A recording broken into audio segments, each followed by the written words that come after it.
Assalamualaikum warahmatullahi wabarakatuh. Perkenalkan, nama saya Ayu Anjar Fatima, Prodi PJJ Informatika S1 dari kelas IF 802. Di sini saya akan menjelaskan hasil UTS Sistem Pakat.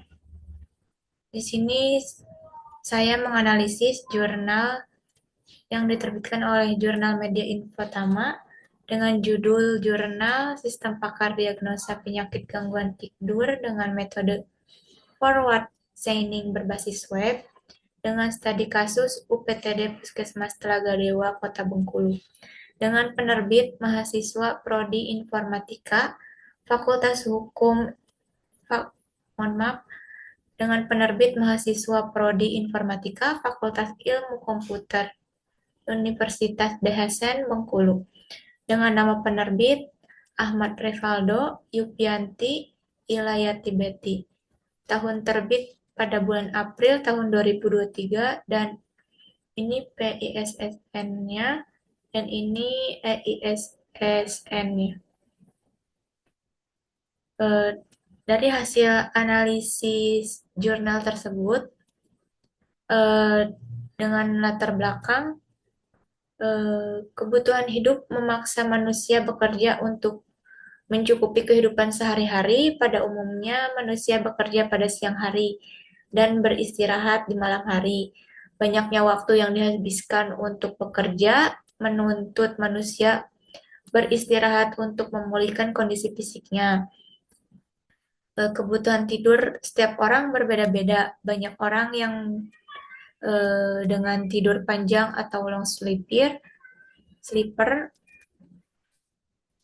yang memerlukan waktu tidur 9 hingga 10 jam pada malam hari, sedangkan yang lain adalah penidur pendek atau short sleep yang hanya membutuhkan tidur kurang dari 6 jam setiap malam.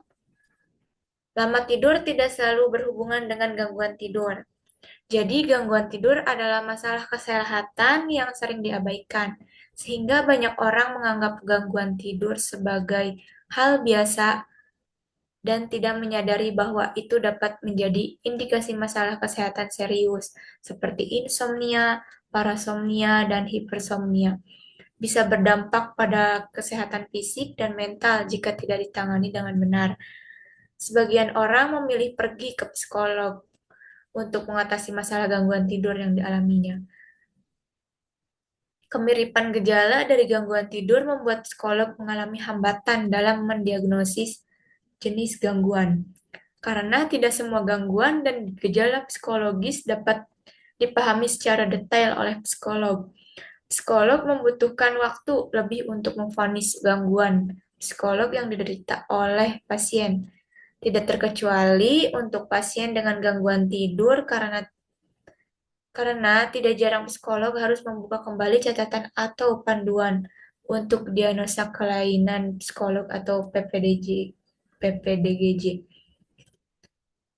Jadi kemampuan komputer untuk menyimpan mengolah informasi dapat dimanfaatkan dapat dimanfaatkan secara maksimal dalam sebuah sistem untuk menyelesaikan suatu masalah. Komputer dengan mudah mempresentasikan pengetahuan yang menggambarkan cara seorang ahli dalam mendekati suatu masalah yang disebut dengan sistem bakar atau expert system.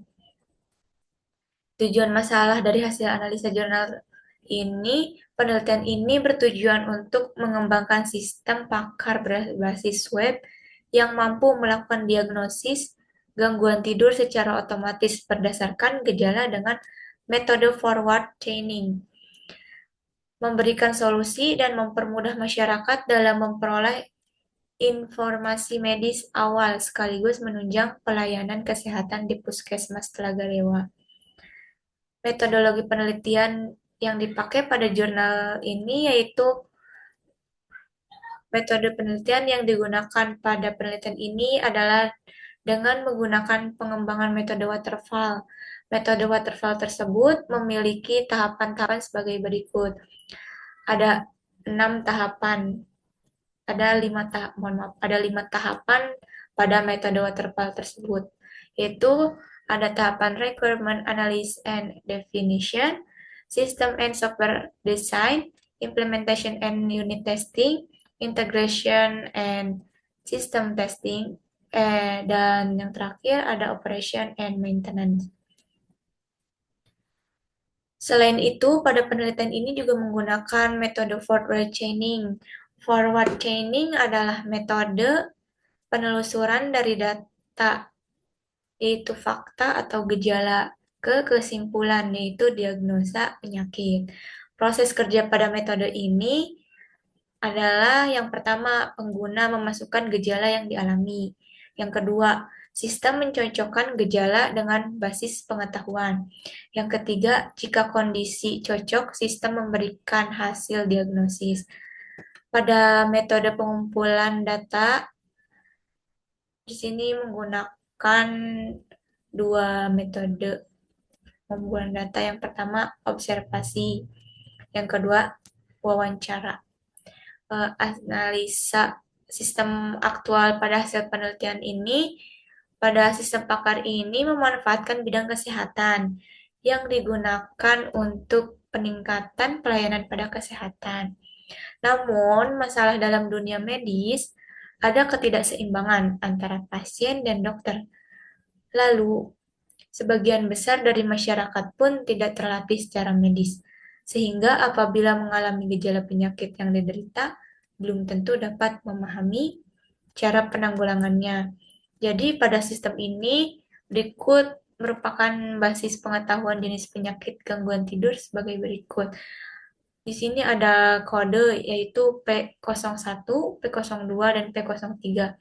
P01 bisa disebut dengan nama penyakit insomnia. Penyebabnya mengalami stres, jadwal aktivitas yang berubah, kebiasaan tidur yang buruk, terlalu banyak makan pada malam hari, gangguan mental, penyakit kronis, dan penyakit lain. Kebiasaan mengonsumsi kafein, nikotin, dan alkohol, penggunaan obat-obatan, dan penambahan usia. Pada basis pengetahuan jenis penyakit P dengan kode P02 yaitu nama penyakitnya parasomnia. Penyebabnya yaitu sedang tertekan atau stres. Penderita memiliki gangguan post-traumatic stress disorder, efek samping obat tertentu, pengguna narkoba, kebiasaan mengonsumsi alkohol, kurang tidur atau jadwal tidur bangun yang tak teratur. Yang ketiga ada kode P03 yaitu hipersomnia. Gangguan tidur penyebabnya yaitu gangguan hipersomnia, penyebabnya yaitu gangguan tidur, mengantuk pada siang hari, dan gangguan pernapasan saat tidur. Tidak cukup tidur di malam hari atau kurang tidur, kelebihan berat badan, penyalahgunaan narkoba atau alkohol, lalu cedera pada kepala. Pada sistem ini, berikut merupakan basis pengetahuan gejala penyakit gangguan tidur sebagai berikut. Dari hasil analisa, ada basis pengetahuan gejala dengan kode G001 sampai G015 dengan nama-nama gejala G001 sakit kepala, G002 sulit untuk merasakan ngantuk dan tidak bisa tertidur, G003 mengalami migrain, G004 terbangun pada malam hari atau dini hari dan tidak bisa tidur kembali. G005 bangun dan tidur pada waktu yang tidak teratur. G006 kesulitan tidur pada malam hari. G007 tungkai yang bergerak tanpa perintah pada saat ingin tertidur. G008 bernapas dengan irama yang tidak normal saat tidur. G009 mengalami mimpi buruk. G010 mendengkur saat keras dan menggeretak gigi. G011 yaitu gejalanya kesemutan atau merasakan sensasi yang menjalar ke tangan dan kaki. G012 yaitu alami otot nyeri dan sangat lemas. G013 itu kurang tidur, G014 sedang mengalami stres, G015 penderita memiliki gangguan post-traumatic stress disorder atau gangguan stres pasca trauma atau gangguan mental yang muncul setelah seseorang mengalami atau menyaksikan peristiwa yang bersifat traumatis atau sangat tidak menyenangkan. Lalu pada sistem ini yang saya analisis ada basis pengetahuan solusi penyakit gangguan tidur sebagai berikut.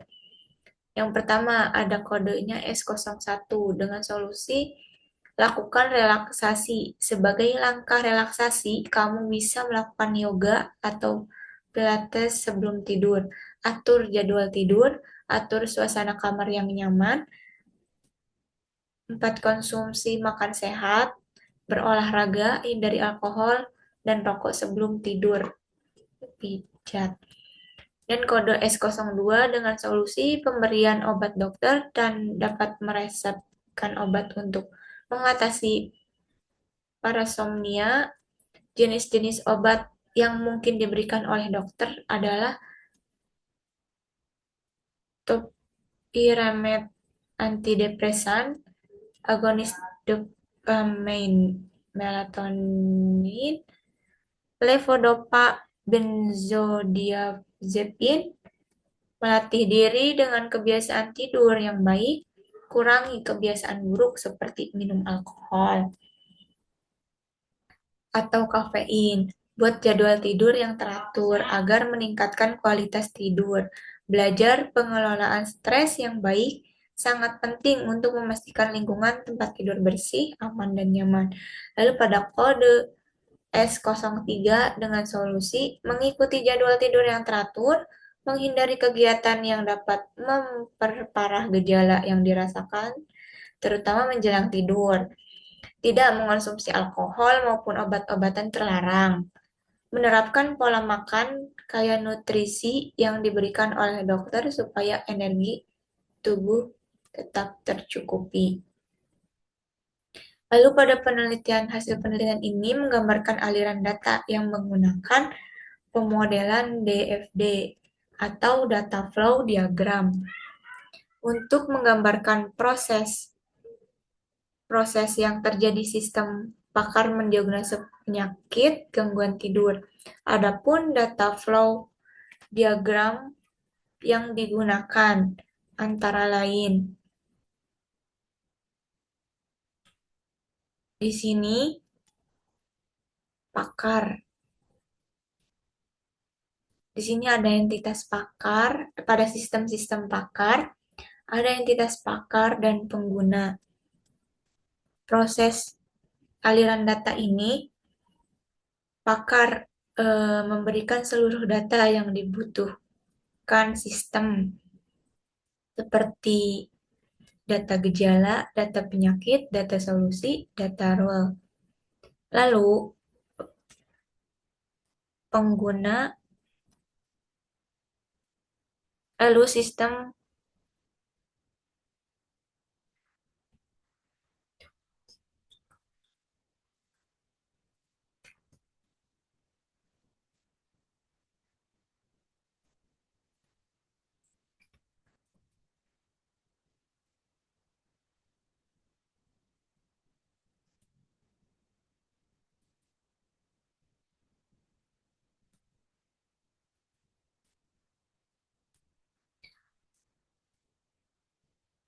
lalu pengguna ke sistem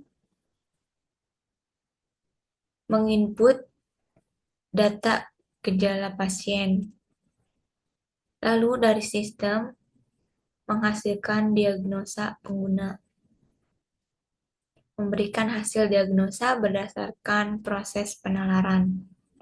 Lalu di sini ada DFD level 0. Yang pertama ada login admin. Login admin, yang pertama input username dan password. Admin input data username, masukkan username dan password ke login admin. Lalu outputnya, jika valid, akses ke halaman admin.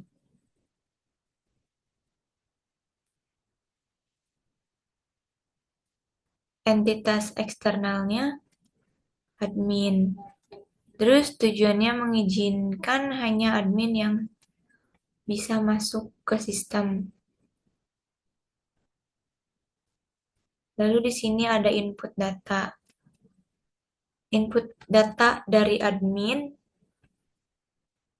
masukkan data gejala, data penyakit, data solusi, dan data role.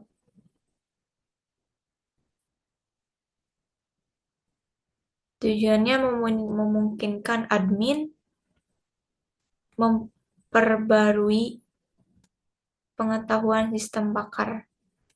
Yang ketiga ada registrasi.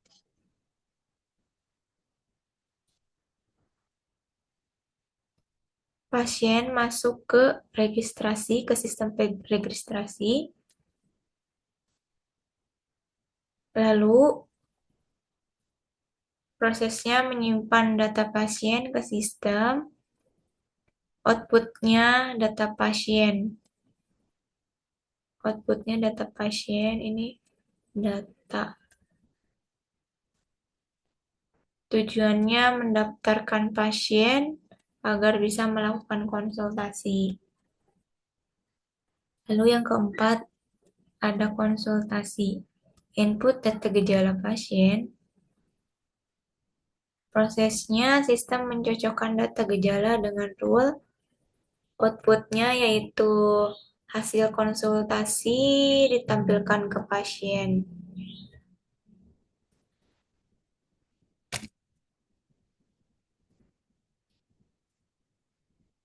Terus tujuannya memberikan diagnosa gangguan tidur berdasarkan input gejala. Lalu berikut pembahasan dan hasil tampilan pengujian black box yang dilakukan. Pada sistem pakar gangguan tidur ini dapat diakses melalui web http://puskesmas.lagadewa.com. Sistem pakar ini dibuat menggunakan bahasa pemrograman PHP dan database MySQL, yang mana sistem pakar yang terdiri dari beberapa menu. Bisa dilihat dari tampilan login berikut. Ini merupakan halaman login admin. Setelah admin login, muncul seperti ini halaman setelah admin melakukan login. Lalu setelah menginput nama,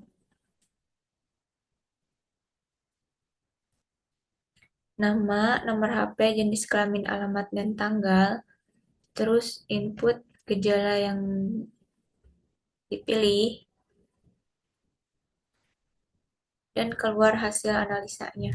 Dari hasil konsultasi tersebut menunjukkan bahwa pasien bernama Muhammad, berjenis kelamin laki-laki, memiliki 6 gejala. Yang pertama, sakit kepala. Yang kedua, sulit untuk merasakan ngantuk dan tidak bisa tertidur. Yang ketiga, mengalami migrain. Yang keempat, terbangun pada malam hari atau dini hari dan tidak bisa tidur kembali. Yang kelima, bangun dan tidur pada waktu yang tidak teratur. Dan yang keenam, kesulitan tidur pada malam hari. Lalu tampil hasil analisa dari sistem tersebut bahwa daftar kemungkinan penyakitnya muncul dengan kode P001, yaitu insomnia, dan muncul juga penyebab dan solusi dari pasien tersebut pada sistem web ini.